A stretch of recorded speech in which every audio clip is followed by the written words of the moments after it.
un débat avec Karl Meus, rédacteur en chef au Figaro Magazine. Bonjour Karl. Bonjour Brigitte. Et avec Éric Decouty, directeur adjoint de la rédaction de Marianne. Bonjour Brigitte. Bonjour Éric. Alors vous êtes venu avec, j'allais dire votre livre, pas du tout, avec le livre Un président ne devrait pas dire ça, donc un peu plus de 660 pages, écrit par nos confrères du Monde, Gérard Davet et Fabrice Lhomme, consacré au récit du quinquennat de François Hollande. Est-ce qu'il a eu raison finalement, François Hollande, de se livrer à ce genre d'exercice? Évidemment non. Mais malgré tout, j'entends depuis 2 jours un tombereau de critiques.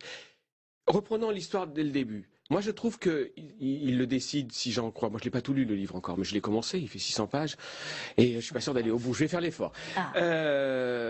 L'idée, c'est quoi? C'est de dire, je vais travailler avec des journalistes supposés d'investigation pour montrer la transparence d'une présidence. Donc ça part d'une intention qui est finalement assez louable dans l'esprit. Il y a l'opacité du pouvoir, etc. Je vais essayer de montrer, aider à comprendre les coulisses du pouvoir. Donc pourquoi pas? Ça part encore une fois d'une intention assez louable. Mais quand on voit le résultat, quand on voit je pense qu'il y a au bout du compte, et je n'ai pas tout lu, mais dans ce que j'ai lu et dans ce que j'ai entendu des exégèses, il y a un discrédit de la fonction. Parce que l'opération de communication n'est pas maîtrisée jusqu'au bout, peut-être? Mais c'est quelle communication déjà? Communication. Si c'est pour montrer la transparence du pouvoir, pour montrer le fonctionnement du pouvoir, pourquoi pas? Là, on a finalement une espèce de chronique quotidienne où on parle des joueurs de foot qui ont un petit poids dans le cerveau, dans la tête, on parle de ci, de là. C'est à bâton rompu. Ça n'est absolument pas, non seulement maîtrisé, mais on a l'impression qu'au départ, il ne sait pas ce qu'il veut dire, il ne sait pas ce qu'il veut montrer. Et encore une fois, le résultat est que, candidature ou pas, la fonction présidentielle, il y a le corps du roi, le roi et le corps du roi. C'est que François Hollande... Non mais sérieusement, le discrédit de la fonction présidentielle... Oui, mais c'est vrai qu'il y a quelque chose. On est dans ce fonctionnement-là, Buisson ou pas, il y a la représentation. François Hollande n'est pas François Hollande. Quand il est élu président de la République, il est l'incarnation de la République on l'entend sous la Ve République. Et là, oui, c'est comme ça. Et là, aujourd'hui, c'est au bout du compte, il y a une forme de discrédit, c'est pas nouveau, de discrédit de la fonction présidentielle. Et juste un mot, c'est que, et j'en aurais fini sur ce chapitre-là, c'est que François Hollande, depuis le début, depuis 5 ans maintenant, même à chaque fois, on peut considérer qu'il y a des intentions, il y a des idées, il y a une volonté qui est louable, mais à chaque fois, ça se casse la gueule, à chaque fois, ça rate. Il ne réussit rien. C'est raté pour vous cet exercice ou c'est un moyen peut-être de purger le bilan? Hollande ne réussit rien. Il a tout résumé, pardon. Non, il n'y a aucun bénéfice à tirer pour vous non plus de cet exercice-là? Non, je crois que... Une forme de sincérité peut-être? Je crois que l'intention, on la voit, et la réalisation est totalement foireuse, parce qu'il n'a rien maîtrisé. En fait, le problème, c'est que François Hollande croit maîtriser les choses. Il faut replacer, depuis le début, les 2 journalistes lui proposent de faire un livre sur son quinquennat avant même son élection, hein, en avril 2012, avec l'idée de se voir régulièrement et de ne pas relire, oui, même au moment de la déclaration de candidature. Il en accepte le principe. Le problème, c'est que je pense que dans sa tête, il s'imagine que ça sera un livre qui sortira janvier-février 2017, au moment où lui pourrait lancer sa candidature, parce qu'il est totalement dans l'idée de refaire ce qu'avait fait Mitterrand en 88, une déclaration de candidature assez tard, et puis finalement une France unie, et un livre qui va raconter son quinquennat en majesté. Sauf que, comme il le dit souvent, rien ne se passe comme prévu, c'est-à-dire que le livre sort plus tôt, François Hollande édicte des règles, mais s'en affranchit immédiatement, c'est-à-dire qu'à peine il a signé avec eux, qui signe avec 2 autres journalistes, Antonin André et Karim Rissouli, qui sortent un livre avant. Il parle trop Il parle beaucoup trop. Et puis il parle... ce que dit Éric Decouty, ça serait un livre pour décrypter comment les décisions se prennent. Ça serait intéressant. Mais c'est pas ça. Si c'était ça, il serait allé interroger le secrétaire général de l'Élysée, les conseillers, les ministres, pour aller voir. Alors attendez, comment ça s'est passé? Quel jour, telle réunion? Là, c'est pas ça. Là, c'est François Hollande qui nous décrit comment il est, ce qu'il pense de Manuel Valls, ce qu'il pense des Verts, hein, des emmerdeurs, des cyniques, ce qu'il pense de Sarkozy. C'est-à-dire que quoi? Il apparaît comme un sorte de commentateur de son propre récit, de sa propre vie politique. Un assez médiocre commentateur en fait, parce que il n'y a pas dans ce que j'en ai lu à travers la presse et dans ce que j'ai lu du livre, c'est un peu café du commerce. Hein. Il y a quelque chose d'assez ordinaire, d'assez banal, les Verts, ceci, cela. Je trouve que, en plus, il y a un effet de sens hier qui m'a choqué au sens qui m'a interpellé. Il y a le livre qui sort avec les extraits et il y a l'interview d'un Nouvel Obs.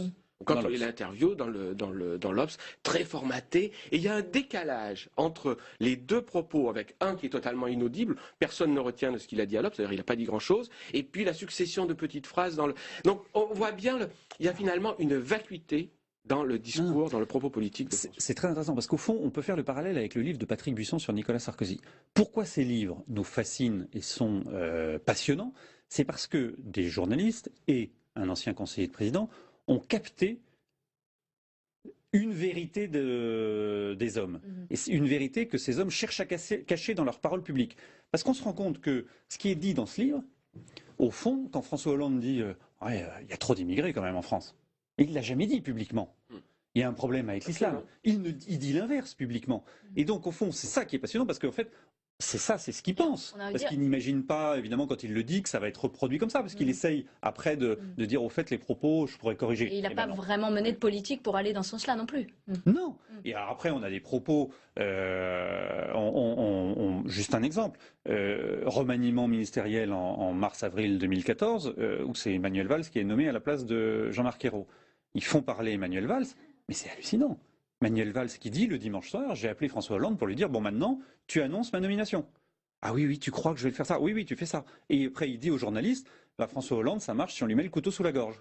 Alors moi je crois qu'il y a autre chose. Moi on est tous à peu près d'accord sur ce constat-là. Je pense que malgré tout dans le plan de carrière de François Hollande, le 12 octobre, c'était le 12 octobre hier ou le 13 octobre, le 12 et le 12 sera une date historique avec un petit H dans le parcours de François Hollande vers la présidentielle de 2007. Je pense que ça a scellé, c'est un moment de basculement. Mais au fond, quelles conséquences vraiment ça peut avoir sur les Français, sur les électeurs? Est-ce que vraiment les électeurs vont s'attacher à ça, vont retenir quelque chose?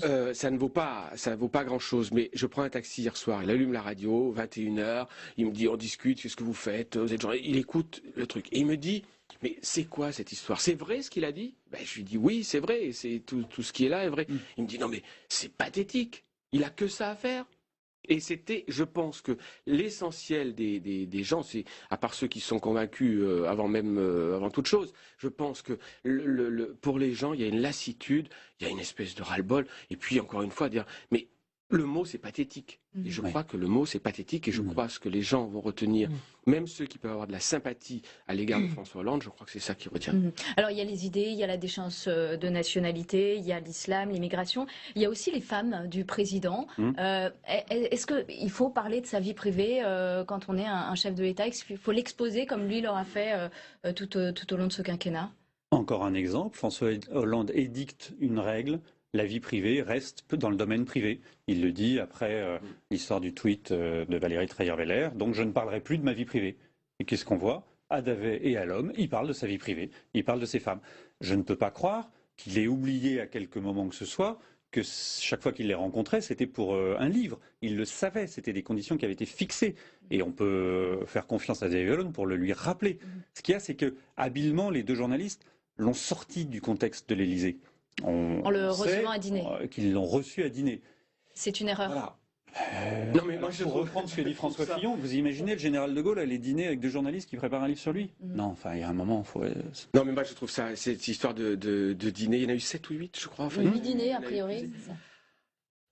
J'ai l'impression qu'on tombe sur la tête. Moi, je suis bien pour nous journalistes. Enfin, je trouve ça. Tous les journalistes ont des déjeuners de travail. Il peut y avoir des dîners de travail pour parler d'un livre. Oui, tout est possible. Là, moi, je vais pas faire le déontologue, mais à son domicile, je trouve ça très curieux. Alors, dans tous les cas, c'est pas un livre d'investigation. Hein. On est dans un livre où finalement, je vais quand même le lire jusqu'au bout.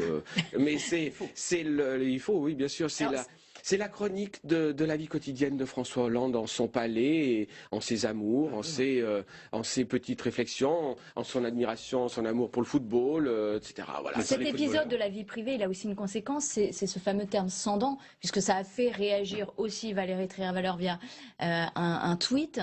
Est-ce que ça, c'est pas encore plus ravageur? On commente tous, et puis voilà, ce livre qui aurait pu être, comme le disait Éric de Couty, le moyen de redémarrer ou de lancer une campagne en disant voilà tout ce que j'ai fait, voilà comment je l'ai conçu, voilà pourquoi je l'ai fait. Vous voyez, ce qu'on en retient, c'est voilà les cendants. On revient sur cet épisode et où Malheureusement pour lui, Valérie Trierweiler sort l'élément de preuve, si on peut le croire. Mais je vous signale que dans le livre de Valérie Trierweiler, elle faisait dire aussi à François Hollande, quand elle avait fait une interview au Monde, il était enragé en disant non, Le Monde, c'est mon journal.